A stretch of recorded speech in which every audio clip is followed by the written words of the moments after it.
The camera opens mid-laugh. My new house is alive with music and clinking glasses. I'm proud, nervous, glowing. Suddenly my parents walk in uninvited, elegant and cold. My mother raises her champagne glass high. To Harper, she announces loudly, whose real housewarming starts in an hour. Gasps ripple through the guests like a cold wind. I freeze, mortified. My father mutters just loud enough for everyone to hear, "You should have married a man who could build you a roof like hers." My hands shake. I force a smile, tears threatening to spill. "Enjoy the show then," I whisper, voice cracking. That night I realized my family wasn't here to celebrate me, they came to destroy me. My name is Leela Carmichael, and this is how everything changed. It started 5 years ago in autumn. I was working as an interior designer in our small town, sketching dream homes for other people. That's when I met Jack Miller at his garage. He was under car, grease on his hands, humming along to old rock music. When he stood up and smiled, something in my chest flipped. We talked for hours that first day. He showed me his toolbox like it was treasure. I showed him my design sketches. My parents warned me immediately. "He fixes cars, not futures," my mother said over dinner. My father just shook his head in disappointment, but my heart didn't care about their warnings. Jack made me laugh. He listened when I talked. He saw me, really saw me, so I chose love over their approval. I walked away from everything they offered. My sister Harper watched with silent satisfaction. She never thought I'd actually leave. I remember the Sunday dinner that ended everything. The dining room was cold despite the fireplace. My mother, Marjorie, sat at one end of the long table. My father, Paul, sat at the other. Harper was across from me, perfectly dressed as always. I held Jack's hand under the table, trying to stay calm. Then my father cleared his throat. "We're cutting you off financially," he announced like he was discussing the weather.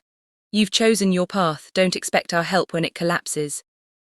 My mother nodded in agreement. Harper smirked, dabbing her napkin at the corner of her mouth. I felt Jack squeeze my hand tighter. The humiliation burned through my chest like fire. I stood up slowly, legs shaking. "Fine," I said quietly. That night I left their house with nothing but a duffel bag and Jack's promise whispered in my ear. "We'll build our own life." The first year was brutal.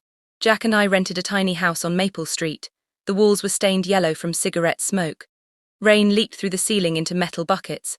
I could hear every word our neighbors fought about through the thin walls.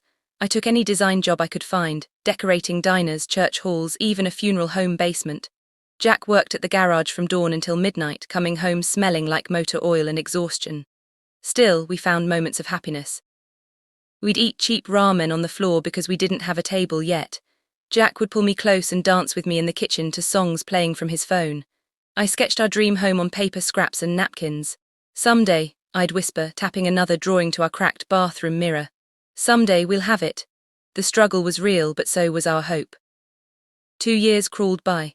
Then Harper announced her engagement to Scott Rivers, a wealthy realtor with family money.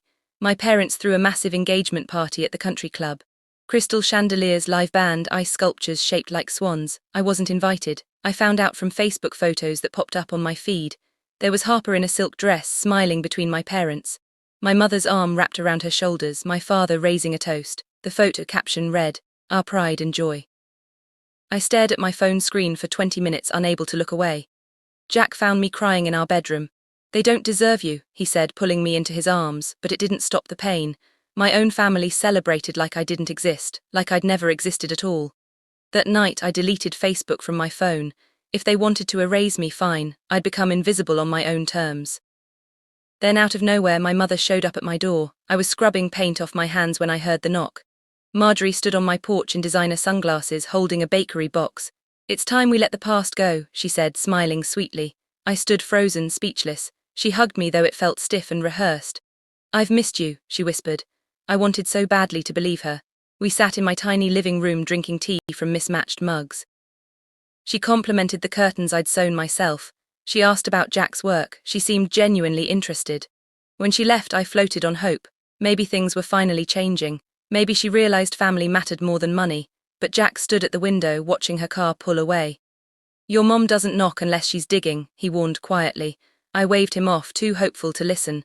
I should have trusted his instincts. A week later, my mother called with an opportunity. She and my father were investing in a luxury housing development project.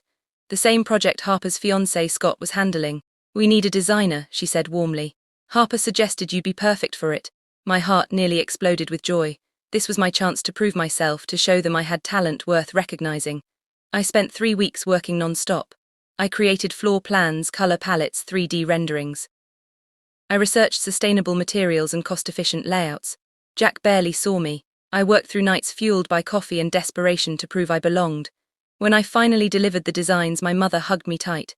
"This is beautiful work, sweetheart," she said. I cried in her arms, feeling like I'd finally come home. But I didn't see the look she exchanged with Harper over my shoulder. I didn't notice the USB drive she slipped into her purse. I was too blinded by hope to see the trap snapping shut. The project unveiling happened at the community center on a Saturday afternoon. I wasn't officially invited, but my mother said I should come. When I arrived, the room was packed with investors,